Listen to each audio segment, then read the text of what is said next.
En 1999 el caso de Pavel Lazarenko escandalizó a Ucrania.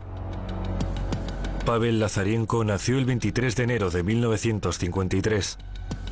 Desde mayo de 1996 fue primer ministro del gobierno de Ucrania. Las autoridades suizas determinaron que entre 1996 y 1997 malversó al menos 880 millones de dólares. El 20 de febrero de 1999, tras huir de Ucrania, fue detenido en Estados Unidos y condenado por fraude y por la transferencia ilegal de 114 millones de dólares. Actualmente reside en Estados Unidos. Trabajamos juntos, Lazarenko, Timoshenko y yo. Ellos se dedicaban al suministro de gas a empresas industriales en Zaporozhye, Kryvyi Rog y Dnipropetrovsk. Allí también conseguían metal y lo vendían. El gas se transportaba a un precio y se vendía a otro precio más elevado, por lo que tenían grandes ganancias. Bueno, investigué realmente un caso penal contra Pavel Lazarenko. En resumen, sabe, en la Unión Soviética en esos años había una broma que solo en parte puede considerarse una broma. Decían, ¿cuál es la diferencia entre el socialismo y el capitalismo? En el capitalismo, quien tiene el dinero tiene el poder. Y en el socialismo, quien tiene el poder tiene el dinero. Así que Pavel Lazarenko, mientras era primer ministro, tuvo todas las oportunidades del mundo para hacerse rico. Se sabe que especialistas del FBI y la fiscal especial Martha Borsch trabajaron estrechamente con Lazarenko, lo que además de conversaciones con él, reveló que trabajaba con un círculo muy amplio de personas en Ucrania. Lazarenko fue condenado a 9 años de prisión, pero solo cumplió 6. Fue acusado de malversar 114 millones de dólares, pero esa cantidad finalmente se redujo a tan solo 4 millones. Aparentemente Lazarenko contó todo lo que sabía, y Estados Unidos obtuvo las claves de acceso a casi todos los altos funcionarios políticos y oligarcas destacados. Lazarenko era el primer ministro. Tenía una gran cantidad de información. En esta historia, lo que me parece curioso es el dinero de Lazarenko confiscado en Estados Unidos, 160 millones de dólares. Como resultado, en el 2017, se tomó la decisión, incluso en un tribunal estadounidense, de devolver algunos de estos fondos a Ucrania. Según tengo entendido, unos 60 millones de dólares. Pero Estados Unidos es un país muy poderoso. Lo que llega a su territorio no vuelve.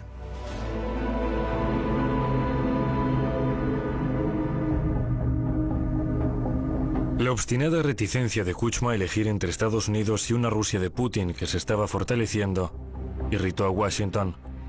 La política estadounidense respecto a Ucrania se volvió agresiva. Todos los escándalos políticos internos se usaron para presionar a Kuchma. Es el caso en cuestión del asesinato del periodista Gongadze, en el que se acusó a Kuchma de estar implicado.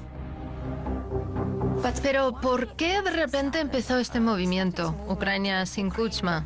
¿Por qué la gente no estaba contenta? Yo personalmente dudo, y corríjame si me equivoco, pero personalmente dudo que aquello fuera por el caso Gongadze. Para mí eso suena a excusa.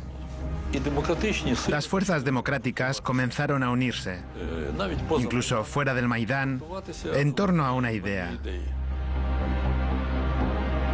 Y eso fue lo principal. Y luego tuvo lugar el asesinato de Georgi Gongadze. Esto comenzó un proceso que llevó a una durísima confrontación. La campaña Ucrania sin Kuchma fue la primera de una serie de revueltas espontáneas por parte de la población ucraniana. Y para ser revueltas espontáneas, estaban muy bien organizadas.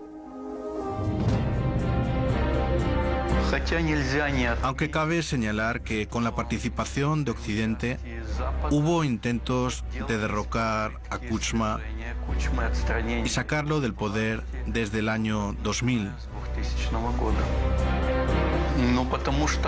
Como todos sabemos, la campaña Ucrania sin Kuchma, que se lanzó tras el asesinato del periodista Gongadze, estuvo apoyada activamente por Occidente.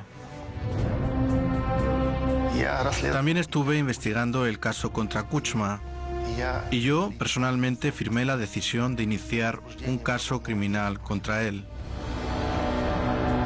Creía en aquel entonces, y sigo haciéndolo, que hay cosas por las que Kuchma tiene que ser procesado. En cualquier caso, las acciones de Kuchma están conectadas con ese asesinato. Y el hecho de que luego el caso Gongadze se usara contra Kuchma es solo el reflejo de la política interna y externa del país en esa época.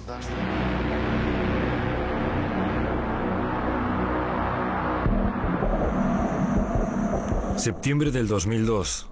La representante especial del Departamento de Estado de Estados Unidos especializada en Rusia, Marie Yovanovitch, planteó la cuestión de la violación de Ucrania de las sanciones contra Irak en relación con la supuesta venta de un lote de sistemas de radares Kolchuga.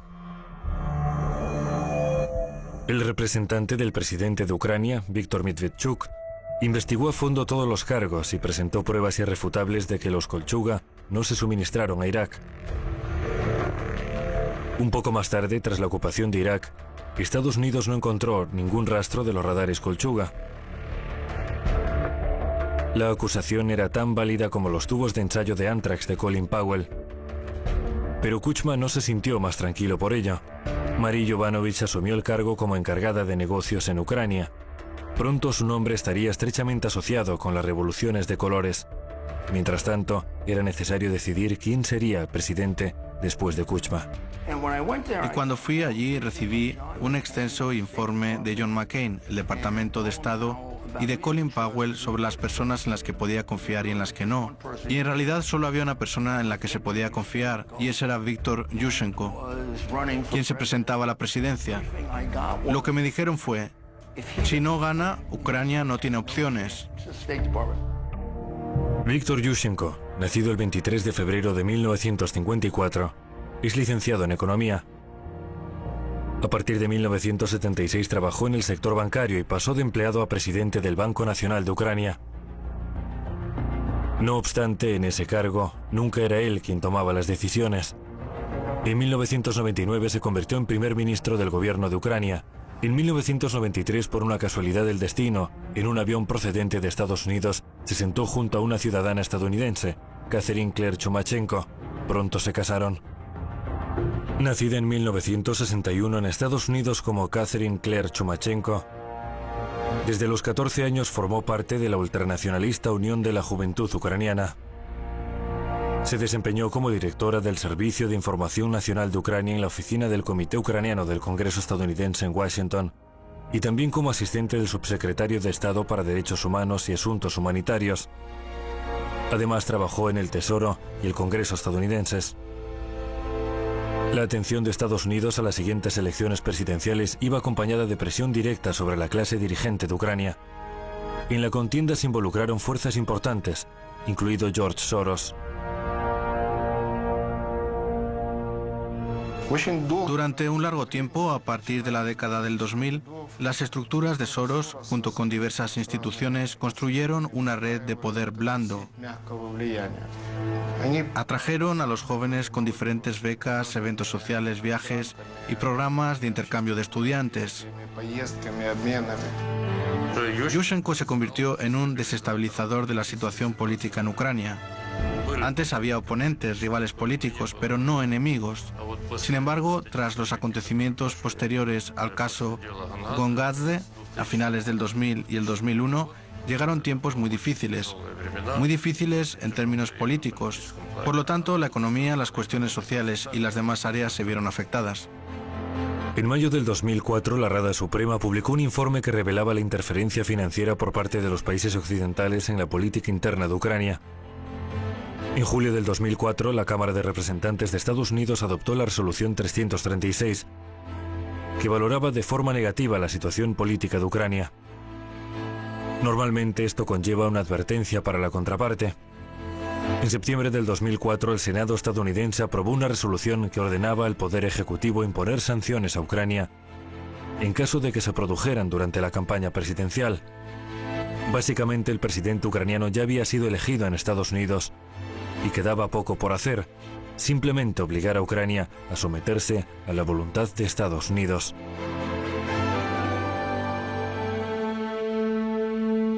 Al hablar de Ucrania, debemos recordar que sus fronteras exteriores e interiores se formaron en un contexto peculiar. En 1920 Ucrania pasó a formar parte de la comunidad socialista y después de la formación de la URSS, sus fronteras no fueron definidas históricamente, sino creadas artificialmente por Moscú. Como resultado, Ucrania recibió territorios con una población diversa en términos ideológicos, sociales y religiosos, y también con una estructura industrial muy heterogénea. El centro, Siberia, estaba industrializado, pero en menor medida. El sur era tradicionalmente agrícola y las regiones occidentales estaban históricamente menos desarrolladas. Esta diversidad prevaleció durante toda la historia ucraniana, al igual que las divisiones internas. El crecimiento económico bajo Kuchma repercutió principalmente en el este del país, con una población mucho más cercana a Rusia, y en menor medida en las regiones agrícolas y en el oeste. Cuando hay estabilidad interna, esto no es crítico, pero si surgen problemas, estas situaciones pueden crear conflictos. En los comicios del 2004 quedó claro dónde estaban esas líneas de fractura internas. Viktor Yanukovych fue declarado ganador, pero este resultado no convenía a Washington, ya que había invertido grandes sumas de dinero en Yushchenko. La administración estadounidense se negó a reconocer los resultados. Así comenzó la Revolución Naranja en Ucrania. Un gran número de personas que salieron a las calles en el 2004 protestaban precisamente contra el sistema oligárquico. No compartían los valores occidentales ni los orientales. ¿Existen hechos que confirman la presencia, el patrocinio u otra participación extranjera en la Revolución Naranja? Puedo decir que en su mayor parte, en algún momento, las embajadas de Estados Unidos y de los países occidentales se involucraron en este proyecto y la situación comenzó a adquirir la forma de una revolución de colores. Hoy quiero decir, y quizá no lo hago a menudo en público, que lo que ocurrió en el otoño y a principios del invierno del 2004 ni siquiera fue una revolución. Solo queríamos una cosa del gobierno, no un cambio de régimen ni de poder por la fuerza. Exigíamos solo una cosa: la organización y celebración de elecciones justas. Obviamente, la Revolución Naranja fue caótica y espontánea. Pero por favor, díganme, ¿quién podía pensar que necesitaríamos leña un mes antes? Que habría miles de tiendas de campaña en Kreshchatik y que todos quemarían leña. En el apogeo de nuestros tiempos más difíciles, los tiempos del Maidán, ¿quién iba a pensar que necesitaríamos tiendas de campaña? A menudo lo que se denomina movimiento espontáneo resulta estar realmente bien organizado. Esto es aún más obvio cuando se observa la infraestructura completa de un movimiento espontáneo que cuenta con alimentos, combustible, tiendas de campaña, un sistema de alerta y transporte. Pero en cualquier caso, bajo la presión de los manifestantes en las calles, se celebró una tercera ronda de elecciones. Viktor Yushchenko, como se esperaba, se convirtió en el tercer presidente de Ucrania. El país se orientó hacia Occidente. En este sentido, Viktor Yushchenko y yo éramos personas afines, al igual que la mayoría de los miembros del gobierno. No pensábamos que pudiera ser de otra forma. Sabíamos que teníamos que orientarnos hacia Occidente. ¿Qué desencadenó el declive de la economía bajo el mandato de Yushchenko? Por supuesto, Yushchenko, que durante mucho tiempo fue presidente del Banco Central y luego primer ministro de Ucrania, destacaba por ser abiertamente pro-occidental. Tras la Revolución Naranja de diciembre del 2004, cuando llegó al poder, recibió un apoyo muy fuerte por parte de Occidente, que consistía principalmente en un flujo masivo de préstamos extranjeros. En este sentido, Yushchenko contribuyó a aumentar de forma significativa la deuda externa de Ucrania. Desde luego, al atraer decenas de miles de millones de dólares en préstamos, la economía creció y eso hizo que pareciera un logro. Estados Unidos confirmó que estaba dispuesto a apoyar las aspiraciones de Ucrania de unirse al plan de acción de membresía de la OTAN. A su vez, el presidente ucraniano declaró su adhesión a los valores euroatlánticos y su disposición de continuar el movimiento del país para ingresar a la OTAN. Les voy a contar un gran secreto. Me parece que Occidente no puede concluir ni una sola tarea. Lo digo con dolor.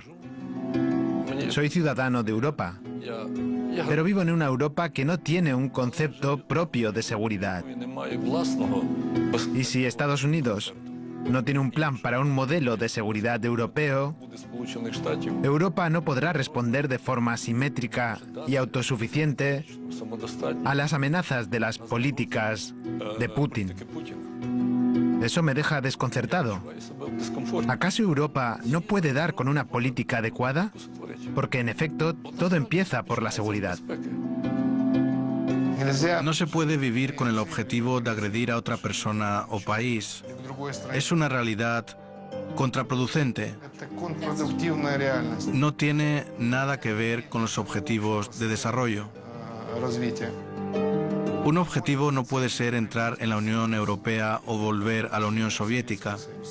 Un objetivo de desarrollo sí puede ser mejorar la calidad de vida de la población. Es la misma sustitución de conceptos que se daba en la Unión Soviética con la idea de nuestro objetivo es el comunismo. Pero al menos en esa época se construían fábricas, la industria funcionaba y se creó un sistema de salud y educación. Y en este caso no se crea nada, solo está el objetivo de entrar en la Unión Europea.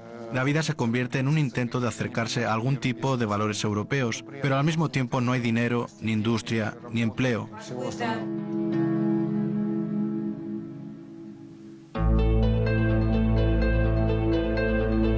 Estados Unidos prometió apoyar todas las iniciativas de Víktor Yushchenko, pero no se apresuró a poner en práctica el objetivo principal, las inversiones. Al mismo tiempo, Estados Unidos estaba invirtiendo miles de millones de dólares en otra antigua república soviética, Kazajistán. Eso a pesar de las excelentes relaciones de Kazajistán con Rusia y China. Al mando de Kazajistán estaba Nursultán Nazarbayev. Tenía una enorme autoridad y había estabilidad en el país. Pero en Ucrania había constantes disputas. Según el famoso libro de Zbigniew Brzezinski, El tablero mundial, el principal objetivo de Estados Unidos era librar a Ucrania de la influencia de Rusia. Y Brzezinski fue consejero de seguridad nacional de varios presidentes estadounidenses. Personalmente, creo que este tema, la lucha por la influencia política, es lo que ha predominado en todo momento en la política estadounidense hacia Ucrania. En palabras de Brzezinski, sin Ucrania, Rusia jamás renacerá como un gran país. Después de que Yushchenko orientara el país hacia Occidente, Rusia llamó la atención sobre el hecho de que Ucrania estaba desviando ilegalmente el gas destinado para tránsito hacia Europa. La reacción fue inmediata. Siempre recordaré el 1 de enero del 2006. A las 5 de la mañana ya estaba en la sala de control de nuestra Naftogaz y se informaba de que se estaba cortando el suministro de gas de Rusia a Ucrania. Hay que recordar que en los años 70 del siglo pasado, antes de que se construyeran gasoductos para transportar el gas siberiano a Europa, Ucrania era el principal productor de gas de la Unión Soviética. En aquella época, Ucrania producía una media de 60.000 a 70.000 millones de metros cúbicos de gas al año, con lo que se abastecía por completo a sí misma y también a Moscú, Leningrado y otras partes de Rusia. Después de que se pusiera en marcha la explotación del gas siberiano, más barato, la producción de gas en Ucrania disminuyó.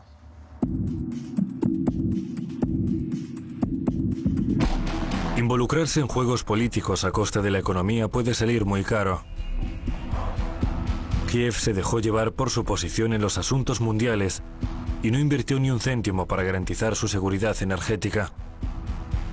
Aún más costoso puede ser jugar con los nacionalistas de derecha. Con Yushchenko, a los derechistas radicales les iba bien. La propaganda nazi prosperaba.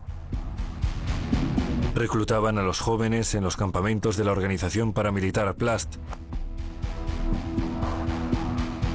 En el 2006 se celebró solemnemente el aniversario de la entrada del batallón Nachtigal de la Wehrmacht en Leópolis.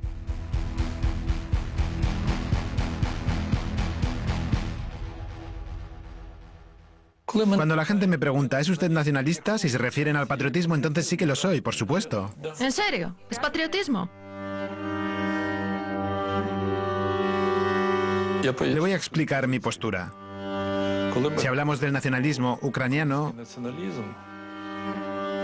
nunca ha llegado al extremo del radicalismo, por lo que no puede ser interpretado de forma negativa. En otras palabras, es un camino de la lucha moderna por nuestra soberanía, que no pretende desacreditar ni exaltar a nadie. Es el derecho de nuestra nación a la autodeterminación.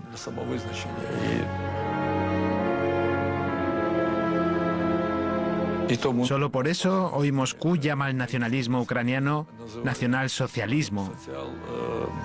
Intentan mezclarlo con el fascismo, con el ala alemana del nacionalismo de los años 30 y 40,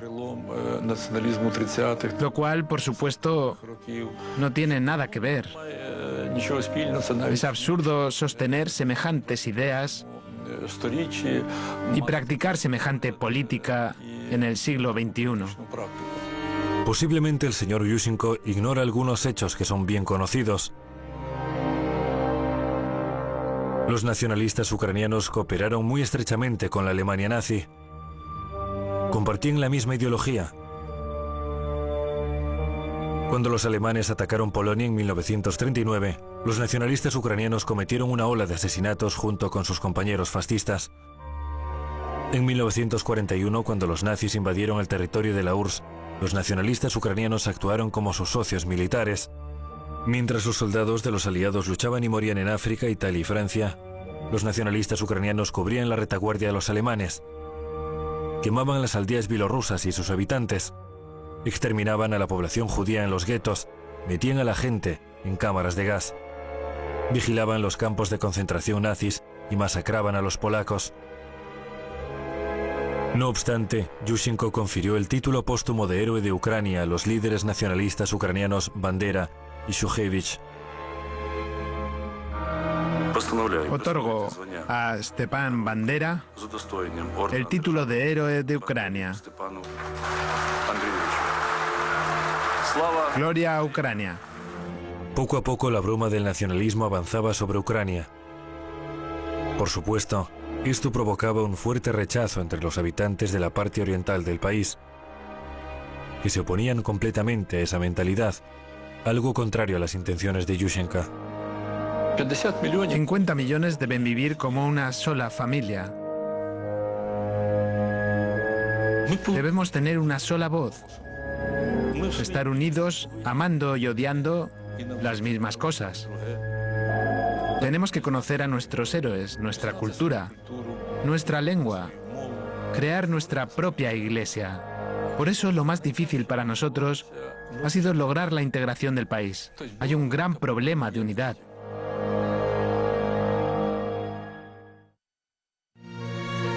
Pero los ucranianos no querían vivir como una sola familia. Había demasiadas diferencias internas.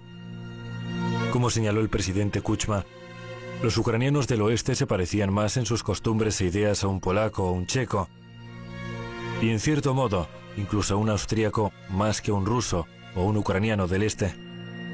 Así, en las siguientes elecciones en el 2010, Yushchenko perdió frente a su viejo rival, Viktor Yanukovych. Yanukovych nació el 9 de julio de 1950, estudió minería e ingeniería mecánica y se especializó en Derecho Internacional. De 1996 al 2002, ocupó varios cargos en la Administración Regional de Donetsk.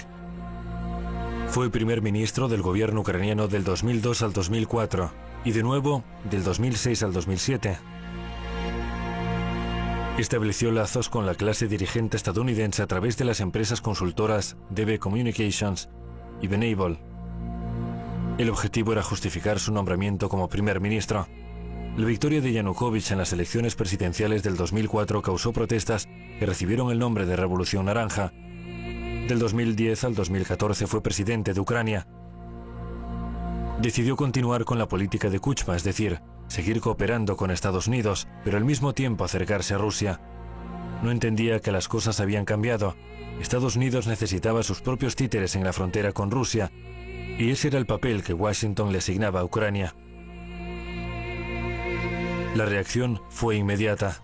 El 2 de julio del 2010, la entonces secretaria de Estado, Hillary Clinton, dijo: Algunos intentaron forzar a los ucranianos a elegir entre aliarse con Rusia o con Occidente.